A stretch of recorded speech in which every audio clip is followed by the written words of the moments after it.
Make sure you've got plenty of history. See, the inclination is to say, well, I studied plenty of history in school, but, that's just not enough. Your view of history now is just a lot better than when you were a teenager. When you were 19, 20, 21 going to college, maybe you were a little more serious than I was about college when I went to college. But sure enough, taking a look now at some books and going through some history and human behavior of the past and how some civilizations have come and gone, a lot of that might have a lot more meaning for you now than it did back then. So just go back and review some of the things you've already known or gone through. History. Did Daniel mention the book Lessons of History? That's a good book to get. Lessons of History by Durant, Will and Ariel Durant. They wrote 11 or 12 volumes on civilization. And with your new reading skills, you can get those and go through all those. But get this book, Lessons of History. It's only 100 pages, but it's so incredibly well written. It's just a capsule view of history. It's a unique book. Lessons of History by Durant. Will and Ariel are a writing, husband and wife writing team. I think they're in their 80s now, and they're phenomenal.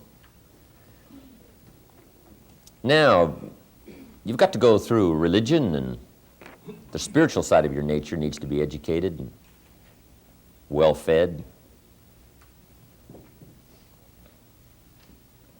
Philosophy, a whole series of philosophical discussions over the last 3,000 or 4,000 years. Interesting reading. What is value? What are values? What are the most important values? What is life all about? Philosophy. Then culture. Make sure you study music and the dance, the arts. Every society that develops into any kind of unique society is proud of its culture. Okay.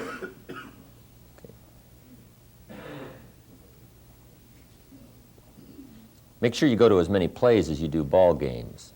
Right? Just make sure you get the culture. Right?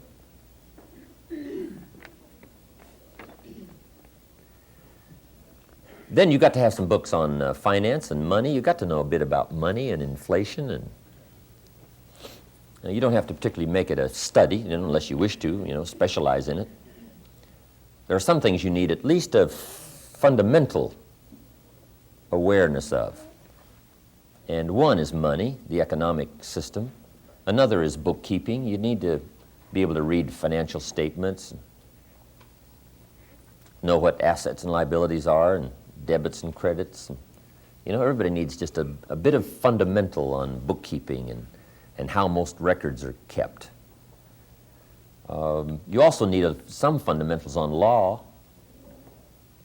because legalities these days and being involved in lawsuits and disputes and so on is, fairly common now, right? To find yourself, right, embroiled in some controversy where you've got to know a little bit about what's going on. Don't just always, hope somebody else will come up with the information that you might need. Just learn a little bit about it yourself, okay? You don't have to make it a lifetime study, but just so you have some good fundamentals on law, bookkeeping,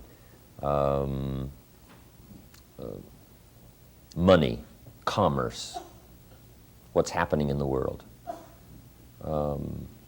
Then you got to have some novels and some fun reading, interesting reading.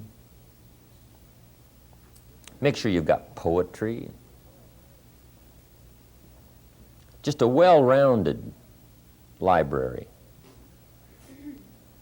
A whole variety, right? You need some mental protein, carbohydrates and enzymes, and vitamins and minerals, right? You got to have it all. Well-rounded personal self-education, and the self-help books that deal with human behavior and success.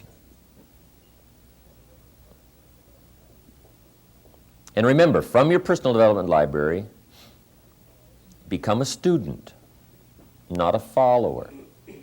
A student. Be independent. I understand the team concept, and we do have to work together.